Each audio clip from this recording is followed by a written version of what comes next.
Assalamualaikum warahmatullahi wabarakatuh. Pada pertemuan kali ini kita akan membahas tentang interaksi sosial.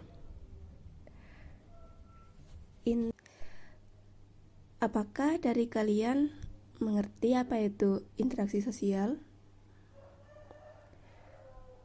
Di sini dijelaskan bahwa salah satu ciri manusia adalah selalu hidup bersama manusia lainnya. Kehidupan manusia sejak lahir di dunia sampai akhir hayat terlibat di dalam interaksi sosial. Jadi gini, di situ ada gambar. Dari ketiga gambar tersebut,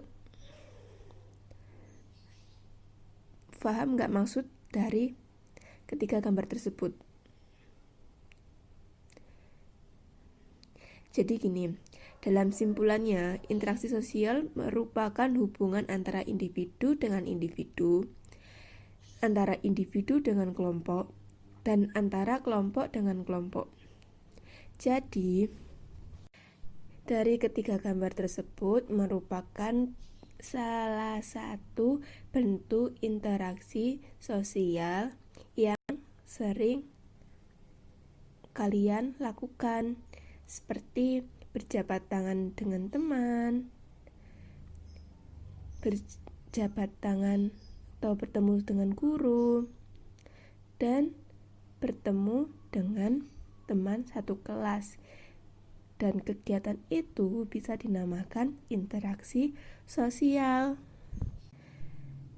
Manusia tidak bisa hidup sendirian karena manusia adalah makhluk sosial. Makhluk sosial di sini yaitu selalu hidup dengan orang lain dan selalu membutuhkan orang lain. Manusia tidak bisa hidup sendirian. Maka dari itu, manusia perlu melakukan interaksi sosial. Manusia harus berinteraksi dengan sesama anggota masyarakat, bertemunya seseorang dengan orang lain atau kelompok, kemudian saling berbicara tentang pekerjaan, keluarga, dan lainnya. Itu untuk mencapai tujuan bersama. Jadi, pengertian dari interaksi sosial adalah hubungan yang terjadi antara manusia dengan manusia yang lain, baik secara individu maupun secara kelompok.